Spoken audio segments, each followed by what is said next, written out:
నారాయణాయ, ఓం నమః శివాయ, శ్రీమాత్రే నమః. పూజాది విధానంలో ఆచమనం చేసేటువంటి విధి విధానం చాలా గొప్పగా చెప్పారండి. ఆచమనం చేసేటప్పుడు ఈ యొక్క బొటన వేలును చూపుడు వేలు కూడా ఇలాగా రెండు కలిపి శంకు ఆకృతిలో ఉండాలి. ఇలా ఈ శంకు ఆకృతిలో ఉన్నప్పుడు మొట్టమొదటిసారిగా ఉద్ధరణితో మినపగింజ ఆకృతి అంత నీళ్లు తీసుకొని ఇలా అరచేతిలో పోసుకొని చప్పిడి కాకుండా ఓం ఆచమ్య కేశవాయ స్వాహ అని తాగిన తర్వాత మరలా ఇంకొకసారి నారాయణాయ స్వాహ మరలా అలా చెబుతూ తీసుకోవాలి. కేశవాయ స్వాహ, నారాయణాయ స్వాహ, మాధవాయ స్వాహ అని చెప్పేసి. అంతే తప్పే ఒకేసారిగా ఉద్దరిలోని నీళ్లు ఓం ఆచమయ కేశవాయ స్వాహ, నారాయణ స్వాహ, మాధవాయ స్వాహ అని చెప్పేసి ఒకేసారి తాగకూడదు.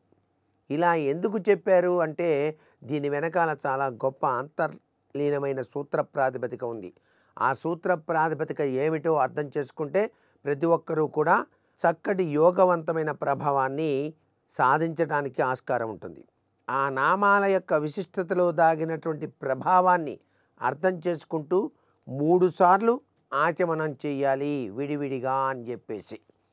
ఎందుకని ఇలా చేయాలి? ఒకేసారి 3 సార్లు పోసుకొని తాగకూడదు. విడివిడిగా పోసుకొని నీటిని అలా ఆచమనం చేయాలి. మనం ఆచమనం చేసేటప్పుడు పళ్ళున్నాయే ఈ అరచేతికి తగలకూడదు. తగలకుండా ఏ విధమైనటువంటి శబ్దం లేకుండా కూడా స్వీకరించాలి. అందుచేత కేశవ నామాలు 24 నామాలు ఉన్నాయి. ఆ కేశవ నామాల్ని తర్వాత పఠించాల్సి ఉంటుంది.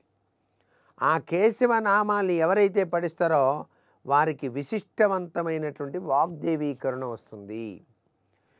ఇక్కడ గొంతుకలో ఒక విధమైనటువంటి సూత్ర ప్రాతిగతమైనటువంటి ప్రభావం ఉంటుంది లోపల. ఆ నర్వ్ సిస్టము సక్రమంగా పనిచేసి శుద్ధిని కలిగింపజేయటానికి ఆచమనం చేస్తామండి. అలా ఆచమనం చేసినప్పుడు నీటి తాకిడికి అక్కడ ఉన్నటువంటి ఈ ప్రభావం చక్కగా శుద్ధింపబడుతుంది. శరీరము శుద్ధింపబడుతుంది అని కూడా చెప్పవచ్చు.